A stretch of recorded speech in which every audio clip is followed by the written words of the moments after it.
Bonjour et bienvenue à tous dans cette église Notre-Dame du Mont pour suivre cette troisième épisode de ces conférences proposées par Monseigneur Aveline dans le cadre du Carême pour nourrir notre méditation.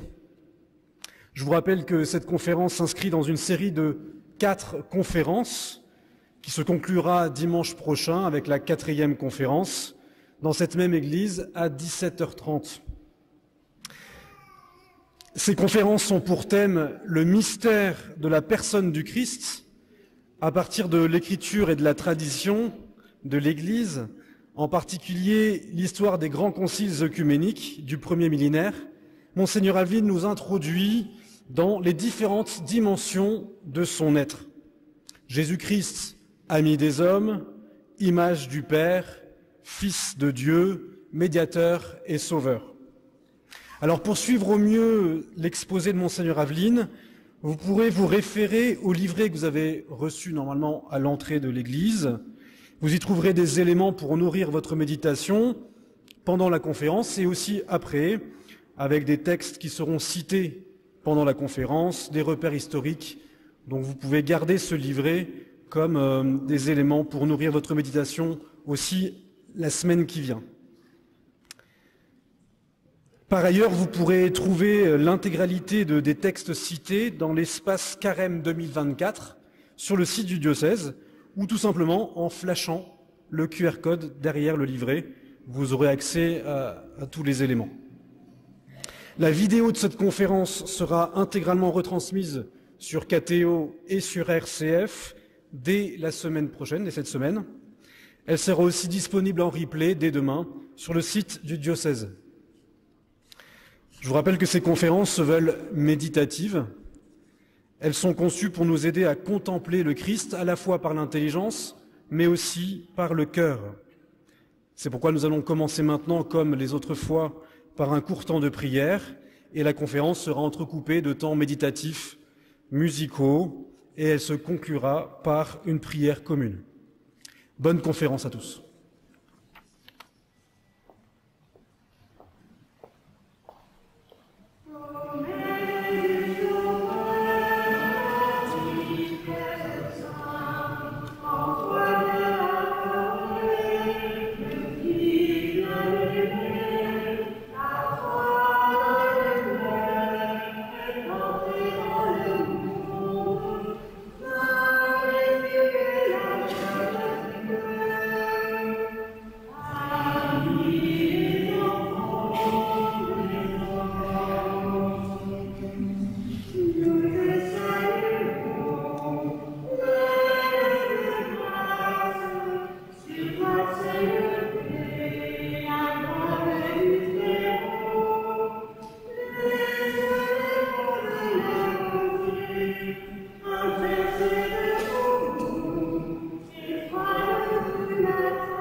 Bonsoir, chers amis.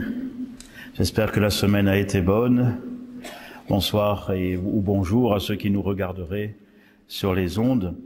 Au fil des dimanches de ce carême, nous approfondissons notre réponse personnelle et ecclésiale à la question posée jadis par Jésus à ses disciples. « Et vous, qui dites-vous que je suis ?»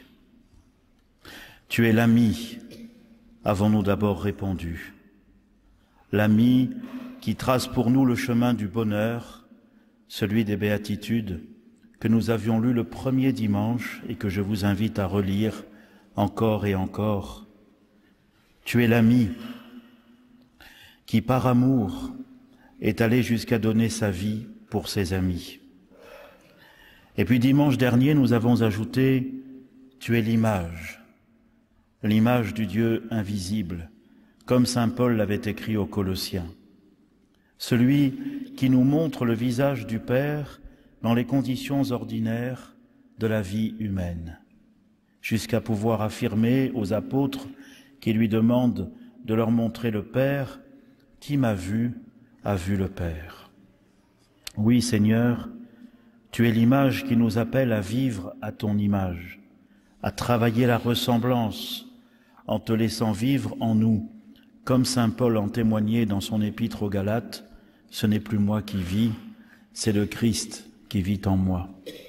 Et nous avons appris dimanche dernier à contempler cette image en méditant l'hymne christologique de l'épître aux Philippiens, la kénose du Fils de Dieu, vous vous en souvenez, son dépouillement jusqu'à la mort et la mort infâme sur la croix, puis son exaltation par le Père en lui donnant le nom qui est au-dessus de tout nom, afin que toute langue proclame que le Seigneur, c'est Jésus-Christ, à la gloire de Dieu le Père.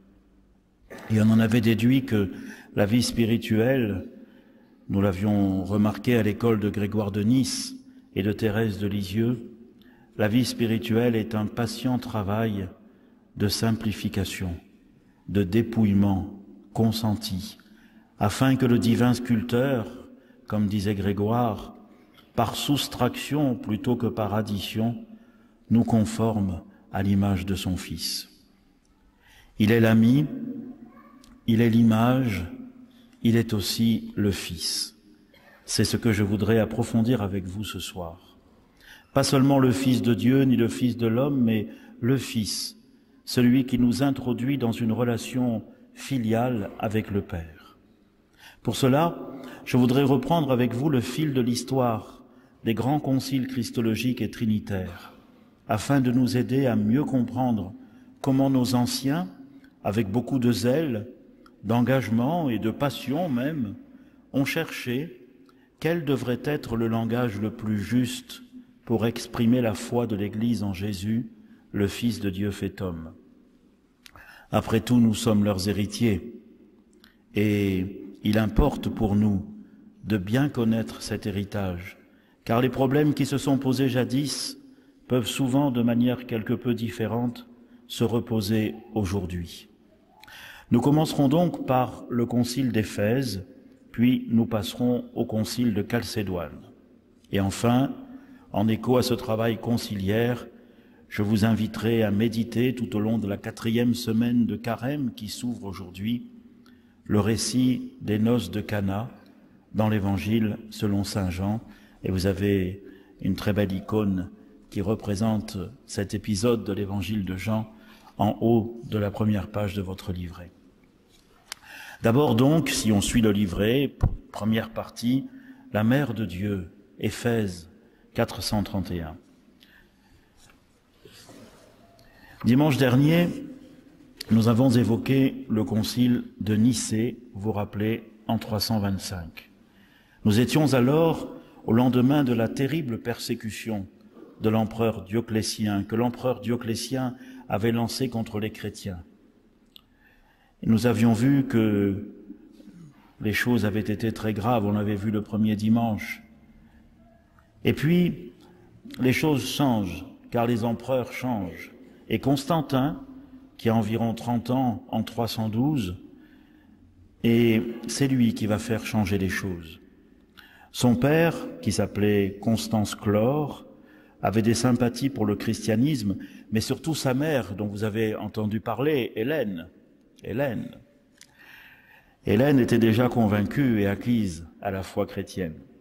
À la mort de Constance Chlore en Occident et de Galère en Orient, les protagonistes demeurent, mais maintenant les choses vont commencer à changer. Vous vous rappelez sans doute de cet épisode de l'affrontement du pont de Milvius, lorsque durant la bataille, Constantin avait fait appel au Dieu des chrétiens et il avait vu dans le ciel une croix lumineuse avec la fameuse inscription « Par ce signe, tu vaincras ». Et alors il avait décidé sur le champ, non pas tant de se convertir au christianisme qu'à s'en faire le défenseur. Et au lendemain de cette victoire, il avait pris à Milan ce qu'on appelle l'édit de tolérance de Milan en 313, qui affirmait que la liberté de religion ne peut pas être contrainte et qu'il faut, quant aux choses divines, permettre à chacun d'obéir selon sa conscience. Vous voyez, c'est pas encore la suprématie du christianisme, si je puis dire, qu'on attribue d'ailleurs à tort à Constantin, alors qu'elle viendra plus tardivement sous Théodose, mais au moins la paix religieuse à base de tolérance. Et après toutes les persécutions que les chrétiens avaient subies, c'est un changement très important. Au début du IVe siècle, c'est donc une page nouvelle de l'Église qui commence à s'écrire. Et puisqu'on n'est plus tranquille, vous l'aviez vu la dernière fois, eh bien alors on a plus le temps de faire des débats théologiques animés. Nous l'avions vu. Et on avait regardé de plus près l'affaire très grave de l'arianisme qui entraîna la convocation du concile de Nicée. Il faut se souvenir qu'Arius, dans les années 320, était le curé d'une importante paroisse d'Alexandrie. Et le père Arius, pourrions-nous dire aujourd'hui, pour que nous le rendre plus proche, le père Arius était un curé très respecté, cultivé, dont les prédications attiraient, et il avait le souci méritoire de vouloir sauvegarder la grandeur, la transcendance, l'incommunicabilité de Dieu. À une autre époque, voyez-vous, il aurait pu être un bon musulman. La transcendance, la grandeur, l'incommunicabilité de Dieu. Et il trouvait que certaines tendances théologiques de son temps confondaient un peu trop le Père et le Fils, comme si le Fils engendré du Père n'était pas en quelque sorte quand même subordonné au Père. Et vous voyez, et il faut s'en souvenir, et on l'a dit la dernière fois, qu'à l'origine des hérésies les plus graves, on trouve toujours une préoccupation saine, mais qui devient tellement prédominante et exclusive qu'elle oblitère d'autres aspects de la vérité. Mais un hérétique, c'est d'abord quelqu'un qui cherche, c'est pas d'abord quelqu'un qui se trompe. Et heureusement qu'il y a des gens qui cherchent, parce qu'il y a des gens qui, croyant avoir la solution, ne cherchent jamais, et au fond, se trompent toujours. Une hérésie est un choix réducteur qui appauvrit la richesse complexe du dépôt de la foi. Alors nous avions rapidement examiné les positions d'Arius. Je souligne seulement qu'elles touchent au cœur même de la foi chrétienne. Parce qu'au fond, la question c'est « Jésus est-il Dieu, oui ou non ?» Arius, et cette tendance n'a pas disparu aujourd'hui, espérait que si nous concédons que Jésus n'est que divinisé, mais pas vraiment Dieu, d'une substance, disons, semblable à celle du Père, mais pas vraiment la même, peut-être aurions-nous plus de chances de nous faire comprendre par les païens, et peut-être même de les convertir. Je crains que parfois, dans nos dialogues d'aujourd'hui, avec des athées, avec des indifférents, voire avec des musulmans, nous soyons tentés par cette même tendance qui, parfois avec une bonne volonté missionnaire, rabaisse le mystère aux capacités de notre raison. Or, la question est grave. Jésus est-il Dieu, oui ou non? Et il faut être vigilant, car selon ce qu'on répond, on peut porter atteinte au mystère central de notre foi, à savoir l'incarnation.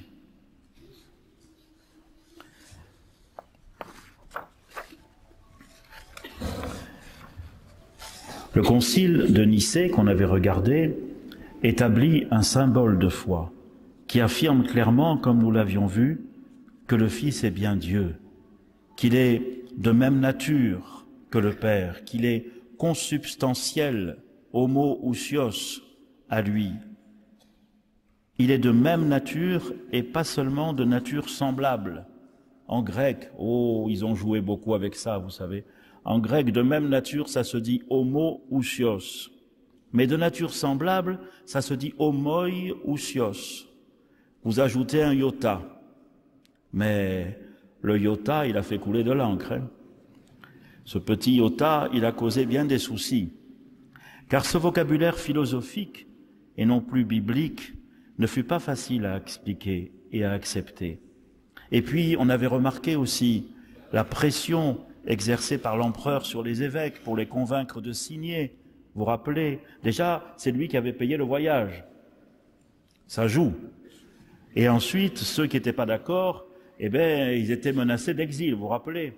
Et alors, la pression, l'ingérence de l'empereur dans les affaires de l'Église avait, bien sûr, obtenu des signatures, mais avait aussi laissé des traces.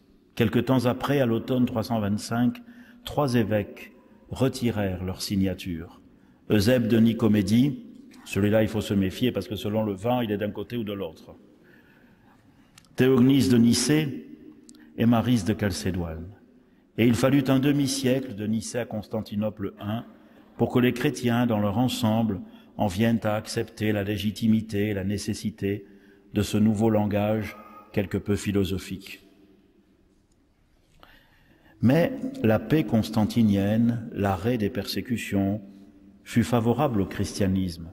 Pensez à tous ces grands personnages du IVe siècle, Saint Martin de Tours, apôtre de la Gaule, Saint Ambroise de Milan, Athanase d'Alexandrie, Basile de Césarée, Grégoire de Nazianze, Grégoire de Nice, Saint Antoine, le grand Saint Antoine, pas le grand Saint Antoine de la peste, hein, mais le grand Saint Antoine du désert. C'est l'époque aussi des constructions des grandes basiliques, c'est l'époque où Saint Jérôme traduit en latin la Bible et en fera la Vulgate, c'est l'époque de Saint Jean Chrysostome, de Saint Augustin, etc., etc. Vitalité très grande, mais aussi opposition interne. Nous avions vu que la question de la divinité s'était ensuite posée non plus pour le Fils, mais pour l'Esprit. Et sur le siège épiscopal de Constantinople, un évêque nommé Macédonius était délibérément opposé à la divinité de l'Esprit. Et vous vous souvenez, les Macédoniens, les pneumatomaques, les tropiques égyptiens, enfin tous ces gens qui finalement niaient la divinité de l'Esprit. C'est pour cela qu'on avait réuni un nouveau concile, le concile de Constantinople I, en 381. Nous avions lu tout cela, le symbole de Nicée, le symbole de Constantinople, que nous disons chaque dimanche à la messe. Alors nous voici maintenant au début du Ve siècle, qui va nous retenir ce soir. La roue de l'histoire tourne une nouvelle fois. Mais cette fois, c'est parce qu'il y a des vagues, d'invasion et d'immigration, pourrait-on dire, massives, venant de l'Est et du Nord de l'Europe. Il y a les Vandales qui débarquent sur le Rhin, puis vers l'Espagne et vers l'Afrique. On appelle l'Afrique l'Afriquia, l'Afrique du Nord d'aujourd'hui. Il y a les Visigoths, il y a les Ostrogoths, il y a les Angles et les Saxons qui conquièrent les îles britanniques, il y a les Francs. Et la poussée de ces envahisseurs est d'autant plus inexorable qu'ils sont eux-mêmes délogés de chez eux par la migration des Huns, venus d'Asie centrale et conduits par Attila. L'effondrement de l'Empire romain est progressif, mais irrémédiable. Saint Augustin encourage son peuple à se battre et à mettre sa confiance en Dieu pour une cité qui ne périra pas. Notre cité se trouve dans les cieux, avons-nous chanté la semaine dernière, en écho à saint Paul, dans l'Épître aux Philippiens. Et dans ce monde aux cheveux blancs, l'expression est de l'évêque de Lyon, Eucher, un monde un peu décrépit, ce sont souvent des hommes et des femmes d'Église qui finalement vont essayer de faire face. Ça aussi, c'est très important. Voyez, Constantin avait misé sur la force de l'Église pour en faire un vecteur d'unité de l'Empire. Puis s'était aperçu que la force de l'Église, elle était menacée par les débats internes. Puis il y a les invasions. Et à ce moment-là, ce sont de nouveau la liberté des chrétiens, la liberté et la force de résistance d'un certain nombre d'entre eux qui vont jouer un rôle très important. Pensez à Paulin de Nolles, à Synésius de Cyrène, à Eucher de Lyon, à Marcel de Paris, à Augustin à Hippone et surtout au pape Léon à Rome. Pensez aussi à ceux qui vont infléchir le cours de l'histoire, Saint-Aignan à Orléans, Saint-Loup à Troyes, Sainte-Geneviève à Paris, qui n'hésitait pas à dire, et pourtant ce n'était pas un 8 mars, que les hommes fuient s'ils le veulent, s'ils ne sont plus capables de se battre, mais nous, les femmes, nous prierons Dieu tant et tant qu'il entendra nos supplications. Et on sait de quelle ingéniosité et de quel engagement Geneviève accompagnait ses prières. De fait, Attila épargne Paris en 451, et en 452, c'est grâce à l'intervention du pape Léon, venu à sa rencontre à la tête d'une procession de clercs, qu'il épargne Rome. Aussi, les chrétiens, petit à petit, apprennent à travailler avec ces nouveaux venus. Et quand Odoacre met définitivement fin à l'Empire romain d'Occident, en 476, les chrétiens ont déjà noué des liens avec ce qu'on appelle encore les barbares. Et un nouvel enfantement s'annonce, non sans douleur, certes. En 428, Nestorius est devenu patriarche de Constantinople. Lui, il avait été formé à Antioche, où l'on insistait surtout en matière de christologie pour bien marquer la distinction dans le Christ entre la divinité et l'humanité, afin de bien préserver cette dualité, parce qu'on craignait que si on ne défendait pas cette dualité, alors la divinité écraserait, absorberait l'humanité. Là, il faut bien, c'est ce qui va nous occuper, c'est la question de ce soir. C'est plus tellement Jésus est-il Dieu, oui ou non, ça c'était la question de Nicée, mais la question de ce soir c'est Jésus est-il à la fois Dieu et homme, et dans quelle proportion, si je puis dire. Alors là, à Antioche, il voulait surtout bien montrer qu'il fallait préserver cette distinction, qu'il était divin et humain. Mais alors, entre la divinité et l'humanité, pensait Nestorius, il y a une simple conjonction, en grec sunapheia, et pas réellement une union. Il y a une conjonction, l'une et l'autre sont raccordées, si vous voulez, ensemble. Et alors, il en déduisait, Nestorius, que Marie ne pouvait pas, en rigueur de terme, être appelée mère de Dieu, Théotokos, mais seulement mère du Christ, c'est-à-dire mère de l'homme Jésus, qui est pourtant bien raccordé, mais par une simple conjonction au Verbe divin. D'ailleurs, disait Nestorius, il n'y a qu'à réfléchir, dire qu'une créature ait pu engendrer Dieu est proprement scandaleux. Et un historien chrétien de l'époque, qui s'appelait Socrate, disait que Nestorius craignait le seul mot de mère de Dieu comme un épouvantail. Mais les choses vont s'envenimer. D'abord parce que la piété populaire, ou plutôt le sensus fidei, c'est-à-dire le bon sens du peuple de Dieu, utilisait volontiers l'expression « mère de Dieu » en parlant de Marie. Et ensuite parce qu'il n'y avait pas que l'école d'Antioche à l'époque, il y avait aussi une autre école, et plus forte encore, l'école d'Alexandrie, où depuis longtemps, vous voyez, les grands penseurs de l'école d'Alexandrie, c'est d'abord un qui s'appelait Pantène. Il n'y a pas de rapport, mais ça s'appelait Pantène. Ensuite, il y en avait un qui s'appelait Clément d'Alexandrie.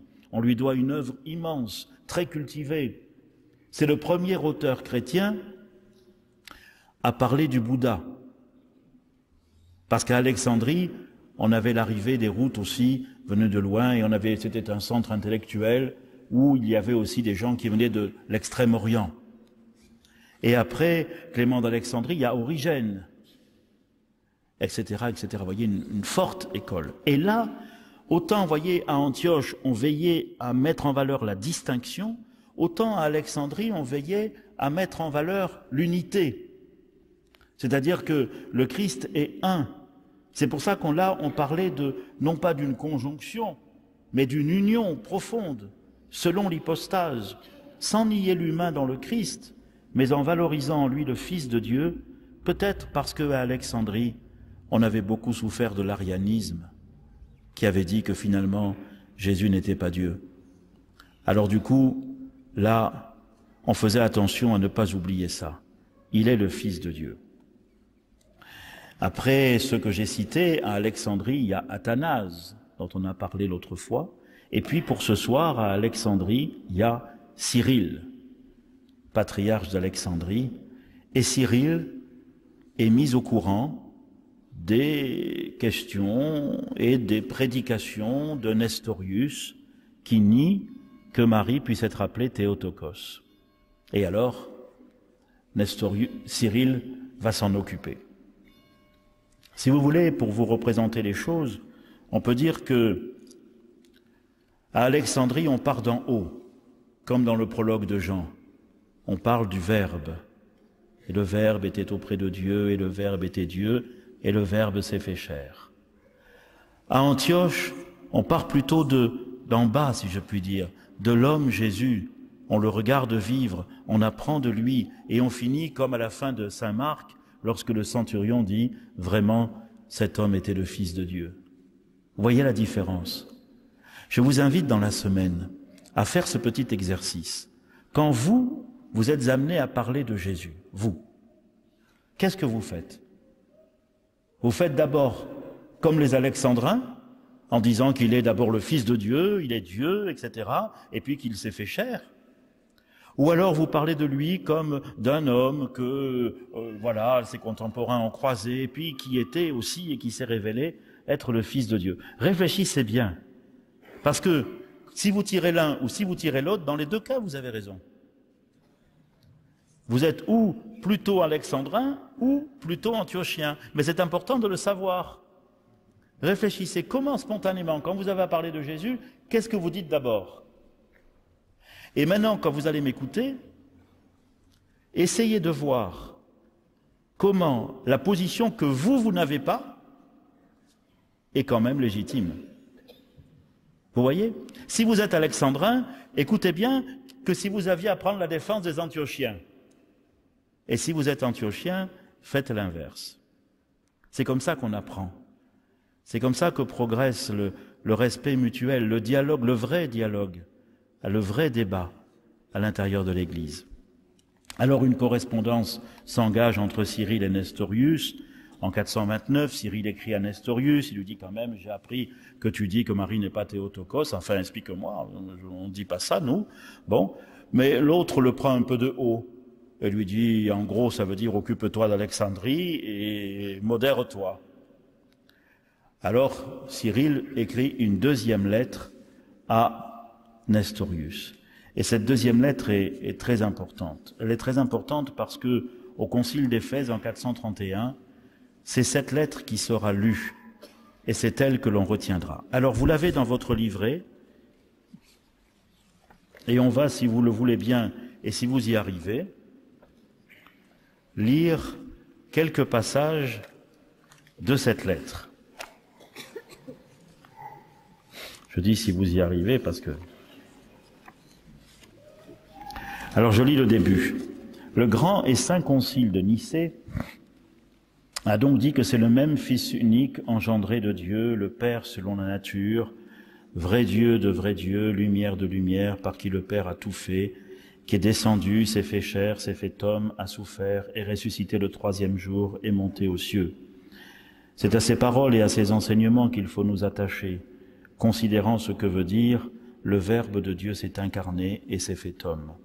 Nous ne disons pas que la nature du Verbe s'est transformée pour devenir chair, ni non plus qu'elle s'est transformée en un homme complet, composé d'âme et de corps, mais plutôt ceci: le Verbe, s'unissant selon l'hypostase une chair, animée d'une âme raisonnable, est devenu homme d'une façon indicible et incompréhensible, et s'est appelé Fils de l'homme, non pas seulement par volonté ni par complaisance, ni non plus en ne prenant seulement le personnage.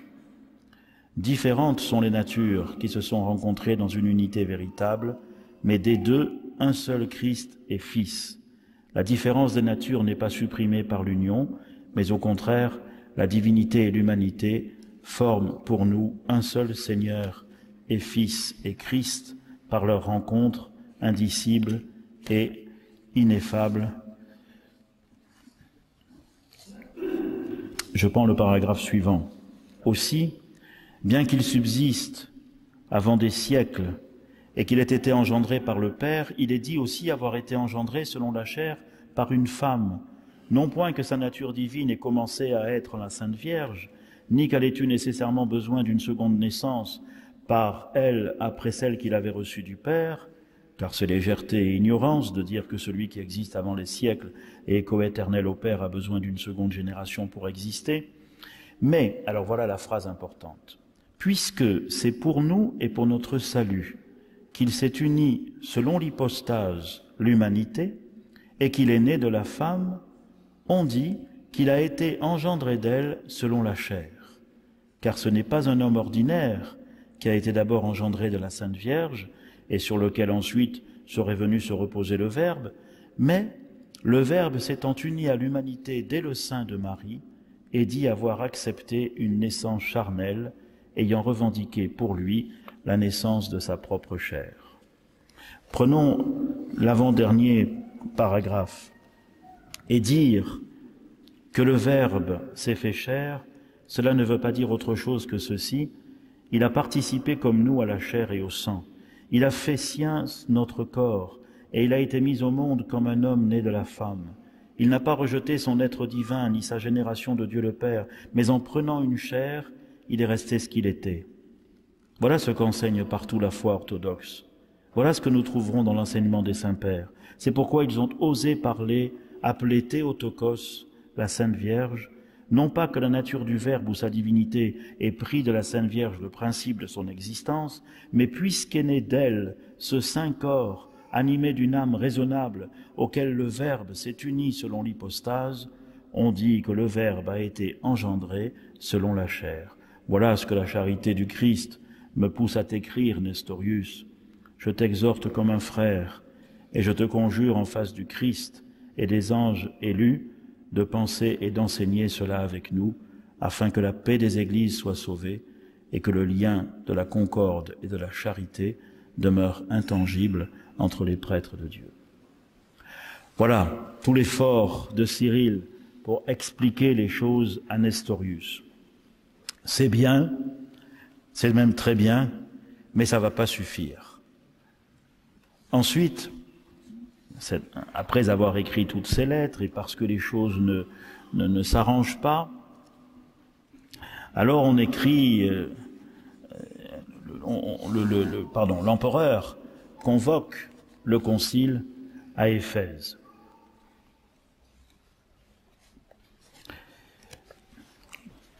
Mais les choses vont être difficiles. Parce qu'à Éphèse, Cyril arrive le premier. On est en été.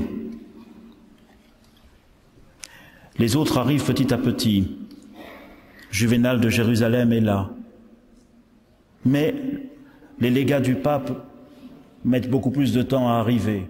Et puis Jean d'Antioche, qui est lui aussi retardé parce qu'il vient à pied, enfin plutôt par les routes et non pas par la mer. Alors, les gens s'impatientent. Juvénal écrit à Cyril pour lui dire, écoute, ça fait déjà 30 jours qu'on marche et on est encore loin, il nous reste 5 ou 6 étapes et il nous tarde d'arriver, mais enfin on n'y est pas. Et puis à Éphèse, il fait chaud. Il y a des évêques qui se tombent malades. Il y en a même quelques-uns qui meurent. Alors, Cyril, il n'en peut plus, et au bout d'un moment, il décide qu'il va convoquer lui-même le concile, et il convoque tous ses confrères à une réunion à Éphèse où certains sont déjà, et il commence, lui, le concile, même s'il n'y a pas tout le monde, peu importe. Évidemment, c'est une journée, on lit tout ce qu'il faut, on condamne Nestorius, tout se passe comme Cyril le veut, sauf qu'à la fin de la journée, bien sûr, tout va bien, mais tout le monde n'était pas là. Le peuple de Dieu, qui lui croit vraiment à la Théotokos, raccompagne avec une grande procession au flambeau les évêques jusque chez eux, et puis quelques jours plus tard, arrivent les Antiochiens, et Jean d'Antioche et les autres. Et quand ils apprennent ce qu'a fait Cyril, ils disent ça marche pas. Ils convoquent une autre réunion à Éphèse encore, mais ce coup-ci sans les autres, ce qui fait qu'Éphèse, à un moment, il va y avoir 2 conciles en même temps. Un autour de Cyril, un autour de Jean d'Antioche. Puis vont arriver les légats du pape.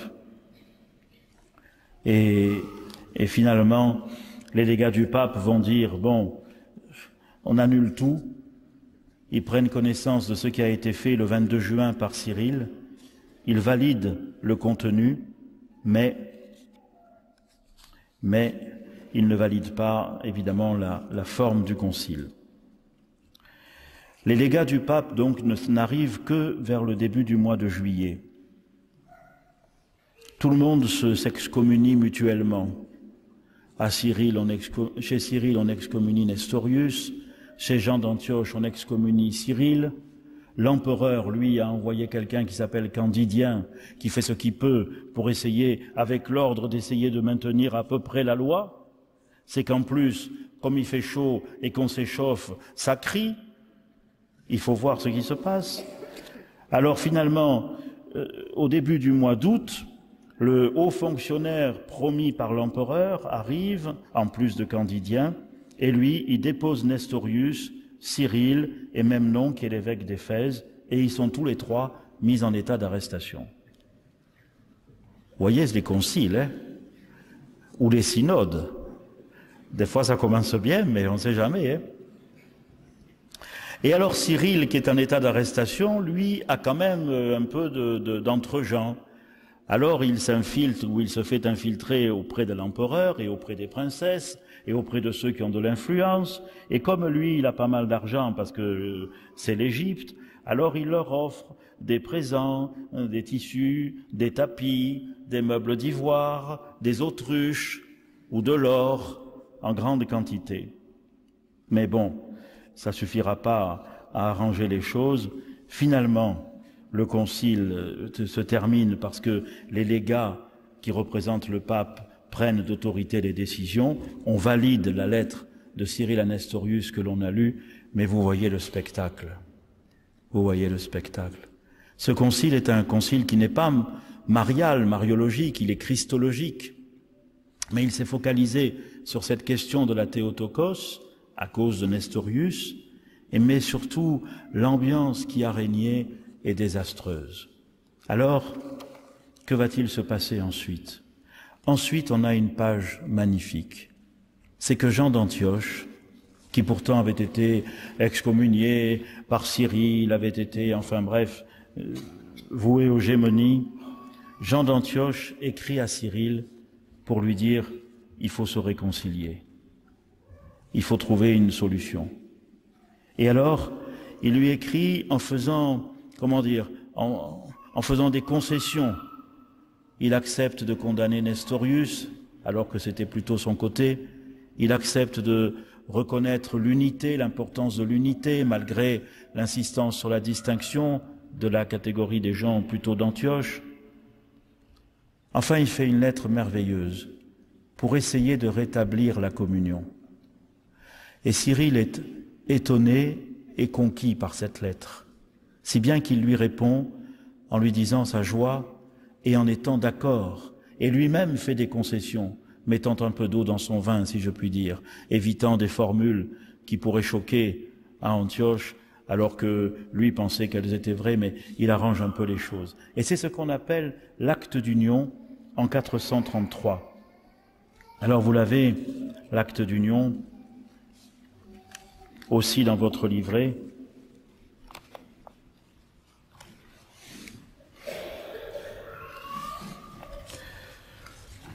Vous pourrez le lire tranquillement.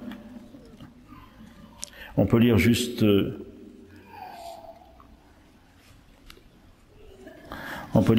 premier paragraphe. Ce que nous pensons et disons au sujet de la Vierge Théotokos et du mode de l'incarnation du Fils unique de Dieu, nous le dirons brièvement et autant qu'il est nécessaire, non pas pour ajouter quelque chose, mais pour vous en assurer pleinement, comme nous le tenons dès le commencement, pour l'avoir reçu des divines Écritures et de la tradition des Saints-Pères, sans rien ajouter à la foi qui a été exposée par les Saints-Pères à Nicée. Comme nous l'avons déjà dit, elle suffit à la connaissance de la vraie foi et à la réfutation de toutes les erreurs.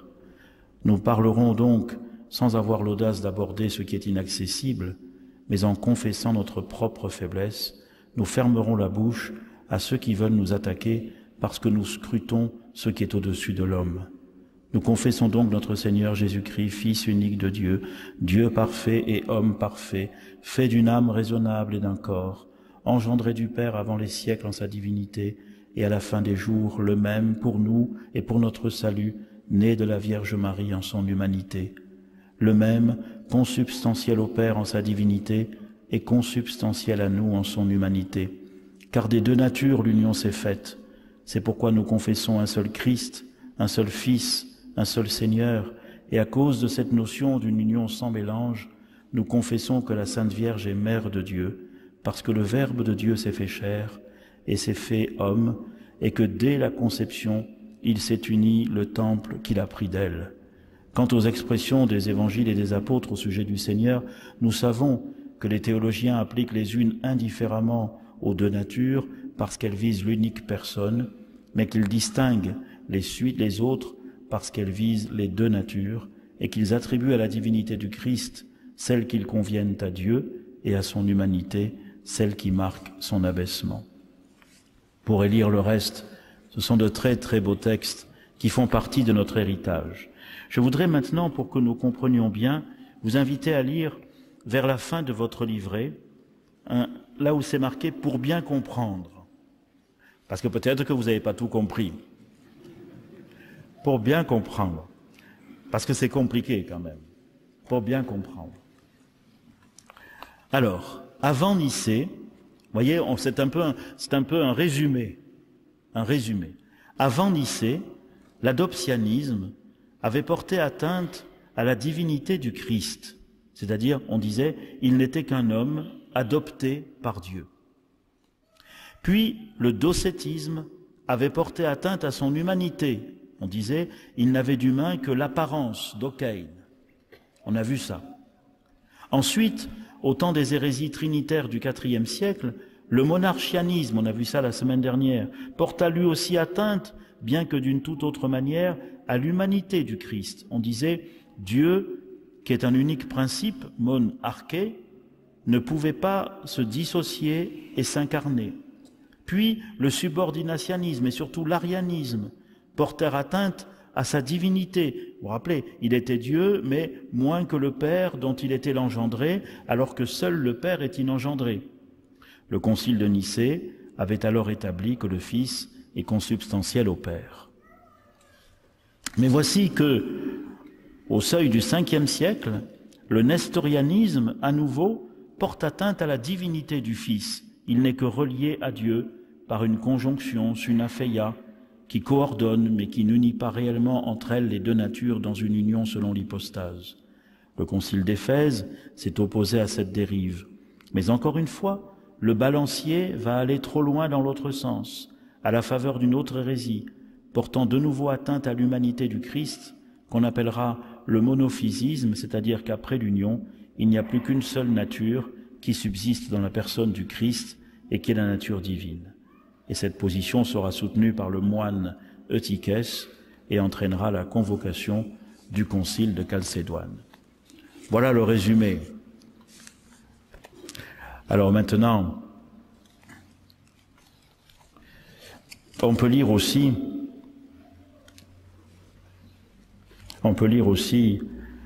le résumé qui suit, la page d'après. C'est encore la même chose, mais c'est pour qu'on comprenne bien. Puis après, on fera une pause.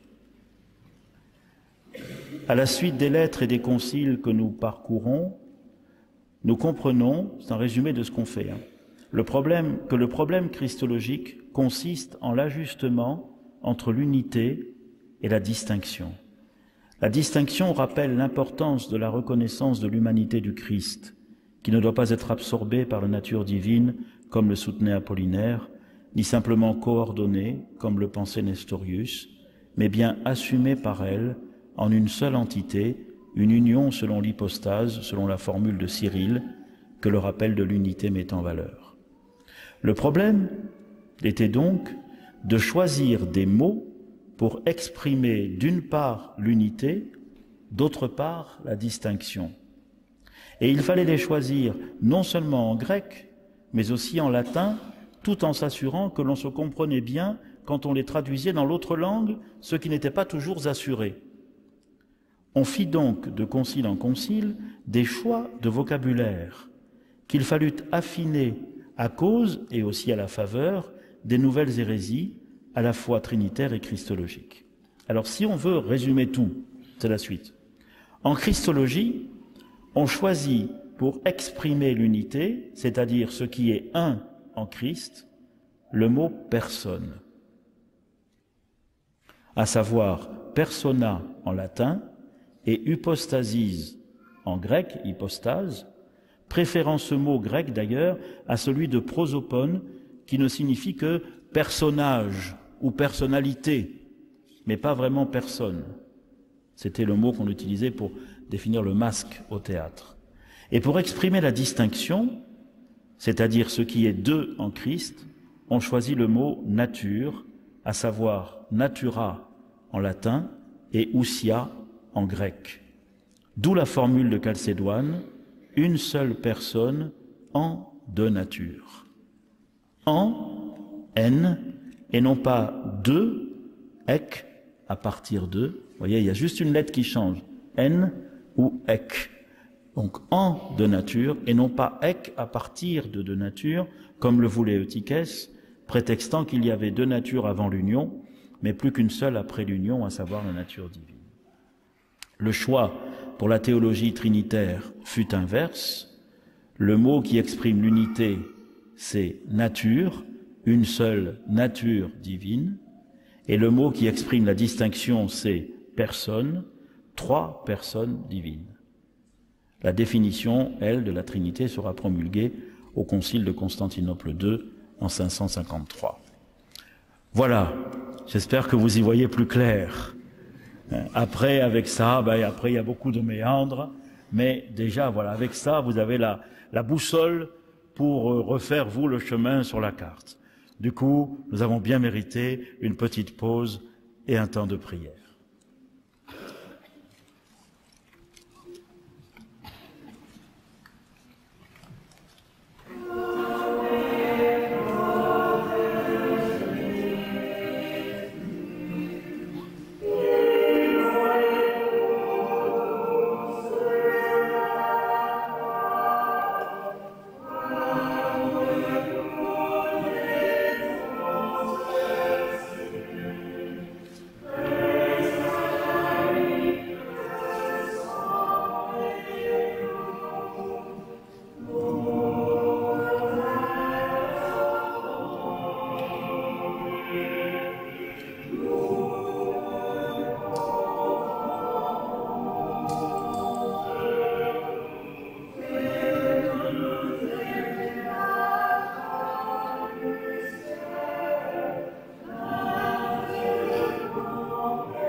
Voilà, on va pouvoir passer rapidement sur le point 2 de Chalcédoine parce qu'on vient maintenant de comprendre à peu près les choses. Chalcédoine, le concile se réunit en 451. Les acteurs ont un peu changé. Surtout, il va être marqué par la puissance théologique et la forte personnalité du pape Léon, qui va envoyer des légats, mais Léon est respecté. Et puis Léon a une théologie sûre, bien forgée à l'école de Tertullien, à l'école de Saint-Augustin. Léon, avant d'être pape, avait demandé des conseils, ça nous intéresse, avait demandé des conseils à propos de Nestorius à Saint Jean Cassien de Marseille, enfin, qui est mort à Marseille, mais qui était de Roumanie, qui était passé à Rome, c'est là où ils s'étaient rencontrés, et alors il lui demandait un peu son avis, et alors Cassien avait écrit 7 livres sur l'incarnation à propos de Nestorius. Alors Léon avait bien les cartes en main, si je puis dire. Je vous passe sur les détails de toute cette période assez agitée, d'autant qu'il y a toujours aussi la pression des invasions. Ce qu'il faut retenir, c'est le tome, c'est-à-dire la lettre, la grande lettre de Léon au patriarche de Constantinople qui s'appelle Flavien. C'est ça qui va donner la teneur du concile de Chalcédoine. Vous l'avez dans votre livret, ça revient tout à fait à ce que nous avons déjà lu, mais là c'est plus court. Mais voyez, vous l'avez dans votre livret, la lettre du pape Léon à Flavien. Et maintenant on peut regarder de plus près les choses. Les propriétés de l'une et de l'autre nature, étant donc sauvegardées, se réunissant en une seule personne, maintenant ça y est, vous avez le vocabulaire dans la tête, hein, en une seule personne. Là maintenant vous l'avez en latin, salva igitur proprietate utriusque nature et in unam coeunte personam. Maintenant ça va, vous avez. La majesté a pris l'humilité, la force, la faiblesse, l'éternité, la condition mortelle. Pour payer la dette de notre condition, la nature invulnérable s'est unie à la nature capable de souffrir. Ainsi, comme il le fallait pour nous guérir, un seul et même médiateur entre Dieu et les hommes, l'homme Jésus-Christ, put d'une part mourir et de l'autre ne pas mourir. Et c'est donc avec la nature parfaite et intègre d'un homme véritable que le Dieu vrai est né, tout entier dans ce qui est sien, tout entier dans ce qui est nôtre. Nous disons nôtre ce que le Créateur a mis en nous dès le commencement et qu'il a assumé pour le restaurer. Car ce que le séducteur a mis en nous et que l'homme séduit a reçu n'a laissé aucune trace dans le Sauveur, et ce n'est pas parce qu'il a souffert la communion des faiblesses humaines qu'il a participé à nos fautes. Il a assumé la forme d'esclave sans la souillure du péché, enrichissant l'humanité sans diminuer la divinité. Car l'anéantissement dans lequel l'invisible s'est fait visible, par lequel le Créateur et Seigneur de toutes choses voulut être un des mortels, fut condescendance de sa miséricorde et non pas éclipse de sa puissance. Ainsi, celui qui existait en forme de Dieu a fait l'homme, s'est fait homme en forme d'esclave. Chaque nature, en effet, tient sans défaut ce qui lui est propre, et comme la forme de Dieu ne supprime pas la forme d'esclave ne diminue pas la forme de Dieu. Donc vous voyez encore une fois l'importance du texte sur lequel nous étions attardés la semaine dernière de l'hymne christologique de l'épître aux Philippiens au chapitre 2 de cette épître. Alors, le concile se déroule moins agité, heureusement, que celui d'Éphèse, et on arrive à la définition christologique de Chalcédoine, qui est un peu le sceau de toutes ces recherches que nous avons parcourues, que vous avez tout à fait à la suite là, et qui est au fond le passage le plus important finalement de toute cette histoire conciliaire. À la suite des saints-pères, nous enseignons donc tous unanimement à confesser un seul et même Christ, notre Seigneur Jésus-Christ, un seul et même Fils, notre Seigneur Jésus-Christ, le même parfait en divinité et le même parfait en humanité, le même Dieu vraiment et homme vraiment, fait d'une âme raisonnable et d'un corps, consubstantiel au Père en sa divinité et consubstantiel à nous en son humanité, semblable à nous en tout hors le péché, engendré du Père avant les siècles en sa divinité, mais au dernier jour, pour nous et pour notre salut, engendré de Marie la Vierge, la Théotokos en son humanité. Un seul et même Christ, Fils, Seigneur, Fils unique, que nous reconnaissons en de nature, sans confusion, sans changement, sans division, sans séparation, la différence des natures n'étant nullement supprimée par l'union, mais bien plutôt les propriétés de chacune des deux natures restant sauves et se rencontrant en une seule personne ou hypostase. Nous confessons non pas un Fils partagé ou divisé en deux personnes, mais un seul et même Fils unique, Dieu, Verbe, Seigneur, Jésus-Christ, comme autrefois les prophètes l'ont dit de lui, comme le Seigneur Jésus-Christ lui-même nous en a instruit, et comme le symbole des pères nous l'a transmis. Voilà. Vous avez là le texte final, si je puis dire, de toute cette période. Donc vous voyez qu'elle fut très agitée parce que, je n'ai pas eu le temps de vous le dire, mais avant Chalcédoine, il y a eu encore une réunion à Éphèse en 449. Le successeur de Cyril, c'était Dioscore. Dioscore était un homme qui se croyait très grand parce qu'il était à Alexandrie, mais qui n'avait pas la finesse et l'intelligence de Cyril. Alors lui, il faisait surtout qu'essayer de montrer sa force sans penser véritablement. Et c'est lui qui a organisé à Éphèse, avec l'accord de l'empereur, avec l'accord de Tychès, etc., une réunion pour condamner tous ceux qui ne pensaient pas comme Tychès, etc. Et ce fut tellement l'horreur à Éphèse de la bagarre entre eux, les évêques, des moines. On avait fait venir un moine qui s'appelait Barsoma. Celui-là, il était célèbre à la fois pour son austérité, mais surtout pour son fanatisme. Et il était venu avec beaucoup de moines qui n'avaient qu'une envie, c'était d'en découdre. On dit même, à Chalcédoine, quelqu'un raconte qu'il était venu avec 1000 moines. Et alors on intimidait les gens et on frappait les autres, et des évêques qui voulaient aller prier trouvaient la porte de l'église d'Éphèse fermée et se faisaient rejeter à coups de bâton ou à coups de pierre. C'est ça aussi l'histoire de l'église. 449, on appelle ça le brigandage d'Éphèse. Ils se tirent par la barbe, etc., etc. Vous savez, c'est terrible. Terrible, ils se cachent derrière l'autel. Enfin, c'est terrible.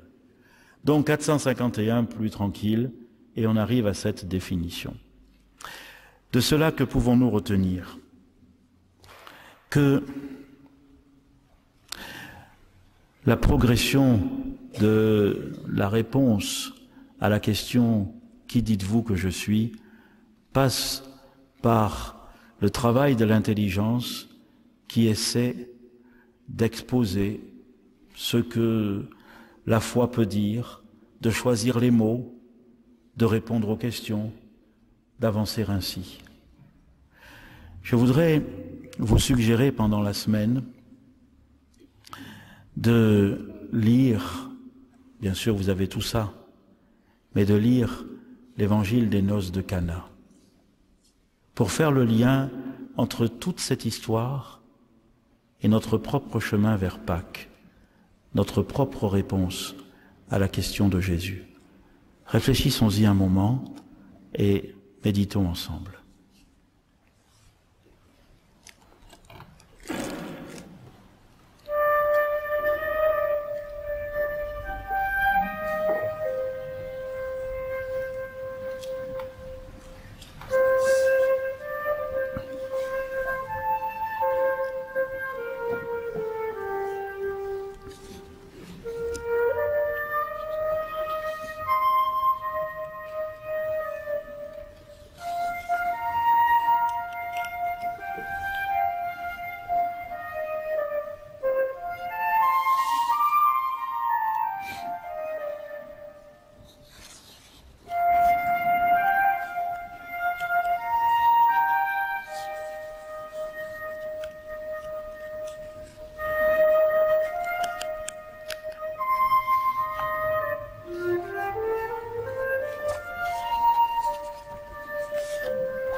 C'est au chapitre 2 de l'évangile de Jean.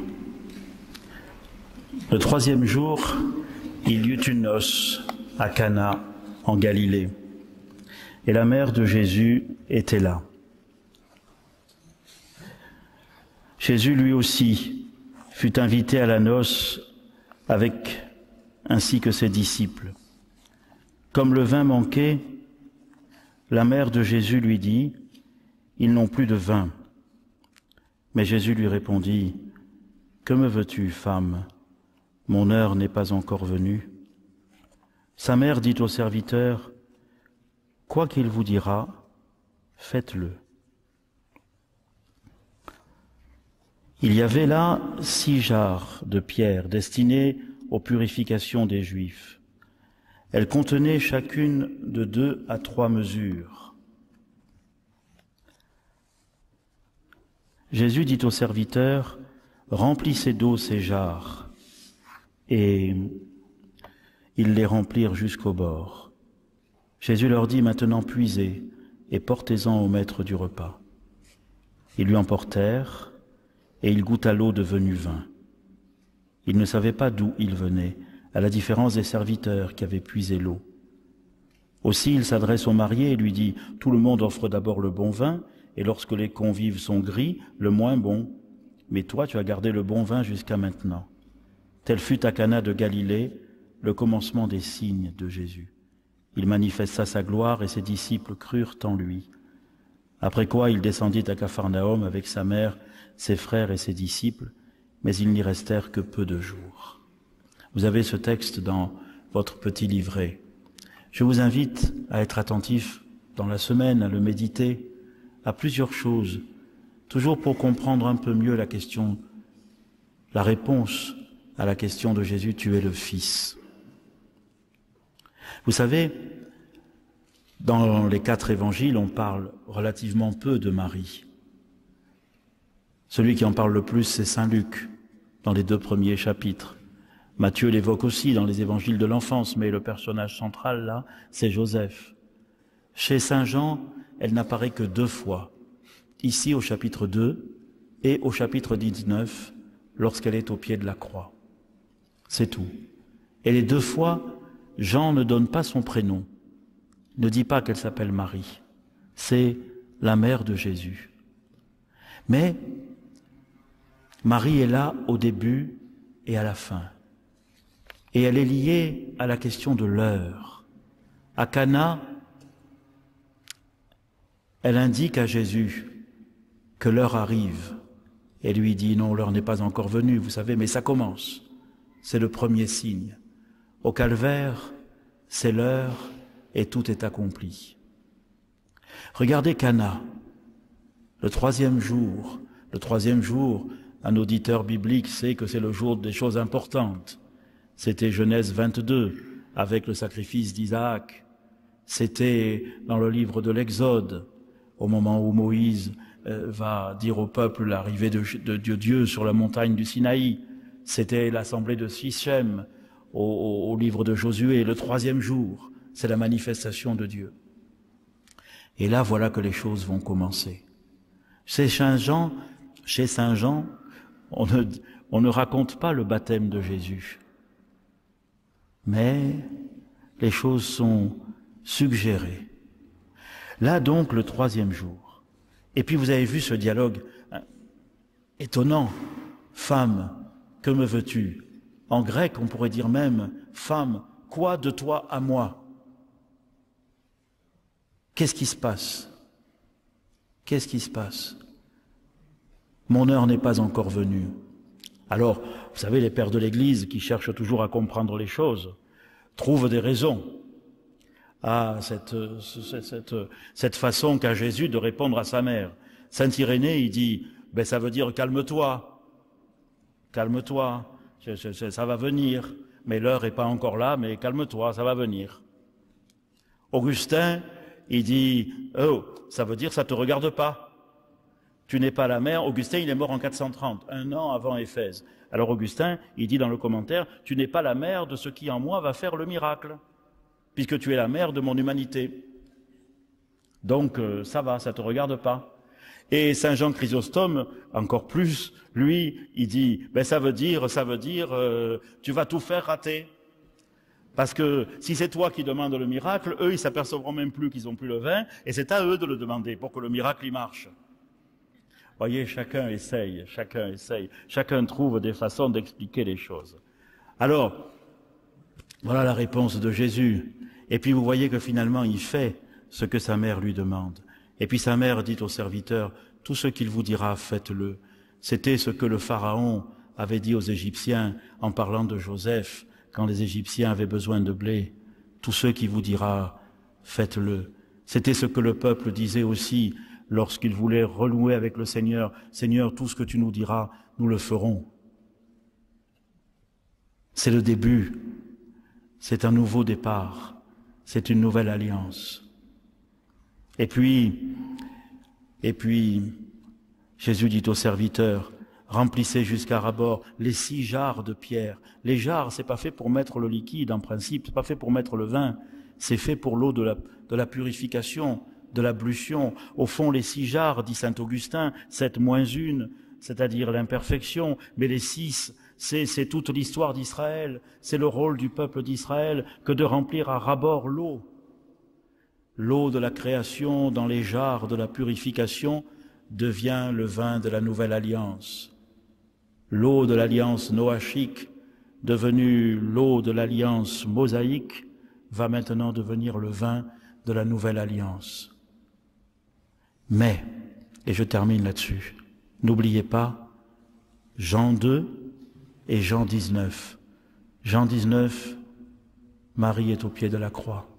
Et Jésus dit, « Femme, voici ton fils », en parlant du disciple bien-aimé. Et à lui il dit, « Voici ta mère. » Qui donc es-tu, Seigneur? Quand nous disons que tu es le Fils, toi, tu nous dis, en nous montrant Marie, qu'elle est notre mère. Et tu lui dis à elle que nous sommes ses fils et ses filles. Qui donc es-tu, Seigneur, pour que ce que nous disons de toi, que tu es le Fils, nous ne puissions vraiment le comprendre que en acceptant que tu fasses de nous tes frères dans cette filiation. Que toi, qui es le Fils par nature, tu fasses de nous des fils adoptifs. Que nous ne puissions dire qui tu es sans partager ce que tu es. Tant de saints ont vécu cela, et je pense tout particulièrement à saint Charles de Foucauld. Mon Père, je m'abandonne à toi. Toute la semaine, nous n'aurons pas trop de temps pour méditer sur cela. Relisez Saint Jean chapitre 2, Saint Jean chapitre 19.